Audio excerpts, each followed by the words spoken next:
So the first trimester is wild, right? There's so much happening in your body, and it can be really overwhelming thinking about all the things you shouldn't do. But in today's video, we're going to keep it simple. We're going to go over the top 5 things that you definitely want to avoid to keep your baby safe during your pregnancy.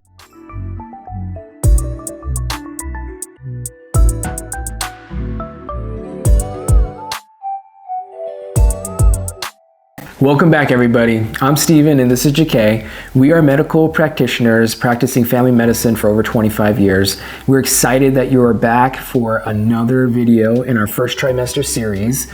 We are childbirth educators and are super passionate about getting information that's high quality and really helpful for pregnant moms, their partners, to help them through pregnancy and through labor. So the freebie for this series is the Feel Good Fixes checklist. You can grab it in the description below. This will help you with all the aches and pains during pregnancy. So let's get into it. So these are substances that are super common, but it's important to go over. So let's start with alcohol. Alcohol. So man, alcohol is one of the ones where the pendulum kind of swings a little bit. I mean, not far, but it goes from you should absolutely not drink any alcohol, and that's probably the safest, to you can have a little bit of alcohol throughout your pregnancy, maybe like a glass of wine once every couple weeks, right? Just like a very small amount. It's always changing though. I feel like every probably decade it's a different recommendation. Don't drink anything to, you can have a little bit. Yeah, but the risk is fetal alcohol syndrome, right? So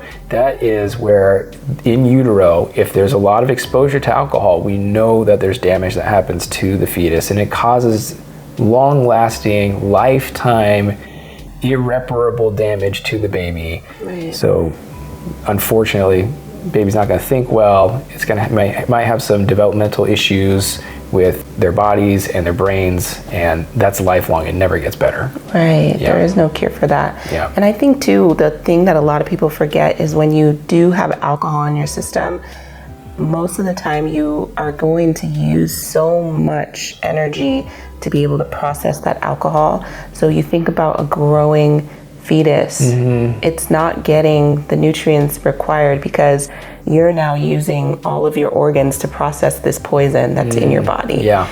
And so, you know, it's easy to think, oh, it's just a little drink. What is it gonna do? But every moment matters when, especially in that first trimester, as baby's developing. I mean, the first 3 months, you have all the organ development, all of the major structures. You don't want to have anything that's getting in the way of appropriate development. A lot of people think the placenta guards the baby from substances or things that mom ingests, and that's not true. Right. The placenta acts like a sieve. It just kind of is a place where all the blood goes to, and everything that goes into mom's body, good, bad, or indifferent, goes into the baby. And obviously, the baby's organs aren't fully developed yet, so it's going to be a lot more. It doesn't have a liver to process toxins. It doesn't have fully developed kidneys. It's really susceptible to things that mom's body can handle. Right. Baby's bodies can't at that point. And it's very different than the blood-brain barrier, right? It's not, the placenta doesn't stop things like we mentioned. It's not a blood-brain barrier. Everything goes through it.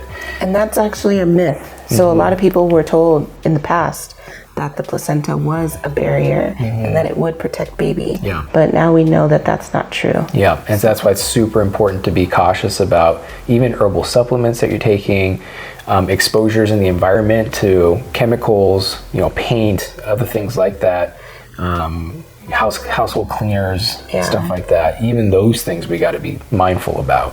And those are things that we really dive in depth in our course. Yeah. So the second one is going to be caffeine. Caffeine, yeah. So caffeine is so commonly used, right? Everyone has a cup of coffee. Starbucks is all over the planet on every other block for a reason. Americans and the entire world loves caffeine.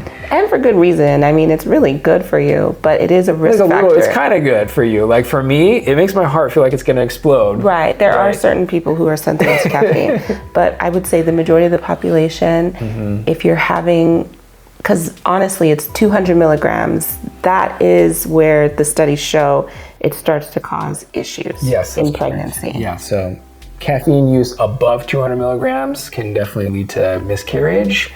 It can lead to fertility issues if you're trying to get pregnant. And so 200 milligrams, that's roughly 2 cups of coffee. So it's like around 16 ounces of coffee. You absolutely want to be below that level, because when you're above it, that's when there's risks of miscarriage, of preterm labor. So it's something you want to be mindful of, how much you're using, and make sure you're staying below that 200 milligrams of caffeine daily. So the next one, let's talk about nicotine.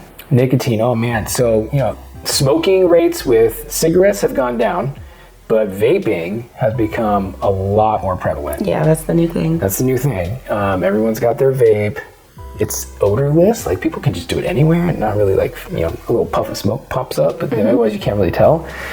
But man, vaping is like just pure nicotine. It is. And nicotine, even though it doesn't have all the harmful things that cigarettes do, like all the cancer-causing stuff, nicotine in itself is something that will cause damage to your lungs. And for the baby, it can lead to low birth weight. Yes, fetal growth restriction. It can lead to preterm labor. Right. So there are harmful effects with nicotine itself. So definitely something, if you are someone who vapes, want to try to get off of vaping as much as you can. And the other things that we forgot to mention was stillbirth and SIDS. Oh yeah. So nicotine is notorious for those. So it is important, if you have an addiction, to try to get help so that you can get off of nicotine. Yes, for sure. All right, so the next one is marijuana. We are in the age of marijuana. Yeah, it's legal now in a lot of states. Yeah. So cannabis is everywhere. You can go to the store, dispensary, and pick some up. You can get an edible form. You can get it in form where you can smoke it. But yeah, cannabis has lots of detrimental issues. Similar to nicotine, it can cause restricted growth, it can cause low birth weight, can cause preterm labor. But one thing that I think a lot of people should know about is it can lead to neurodevelopmental issues. Right, and this is a pretty serious one, because we see so many increased rates of issues with like attention deficit and memory issues, learning and cognitive issues with young kids. So knowing that marijuana could be one of the things contributing to that, it is so important to avoid that during pregnancy. Yeah. And then the last one, but not the least, medications. So this includes all medications, over-the-counter medications, prescription medications. The American Academy of Pediatrics was pretty clear. They said there is no prescription medication that we can 100% guarantee is safe for the developing baby when moms take it.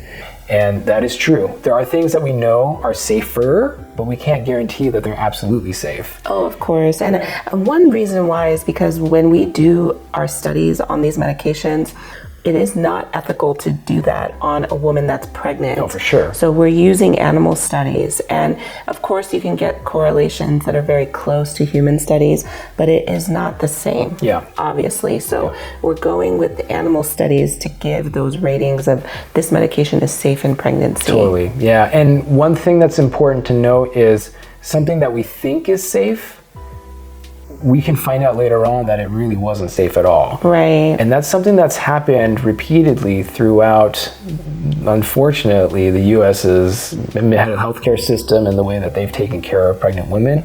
One example that we'll kind of touch on is DES. So DES was supposed to help prevent miscarriages, help with labor, help with just pregnancy, and it turned out to be really harmful and detrimental for moms and for their daughters and sons and for the baby that was developing. For a generation, yeah.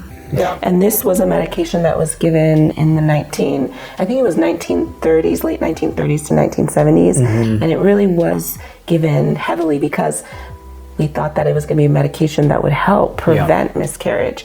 So a lot of women would take it in that first trimester, and unfortunately the side effects were so terrible, leading to dental issues, bone issues, cancer. So, obviously the medication is no longer on the market. It's black box warning, but it's just a really sad cautionary tale, like you said, where you might think that you're prescribing something that is going to be helpful to a pregnant woman, but you don't know the long-term effect. Yeah.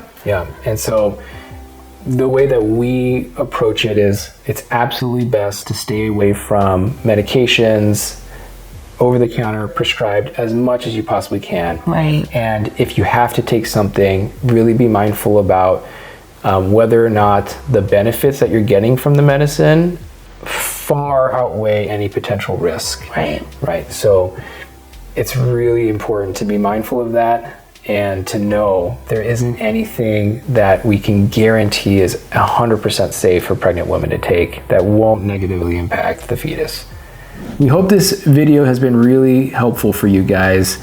It's really important to us that if you are struggling with trying to stop using these substances, we really encourage you to seek some help with it. Find a healthcare practitioner who can help you get off of these substances so you have a really safe, low-risk pregnancy, so you can have a low-risk and amazing birth. Make sure to like and subscribe to our channel so that you can get more videos about pregnancy. And remember, if you want to have resources to feel better during your pregnancy, check out the Feel Good Fixes checklist below. And lastly, leave a comment. Let us know which one of these surprised you, if any, and share this video with a mama who needs it. We want to get this information out to as many families as we can so that we can have healthy pregnancies. We'll see you guys in the next video.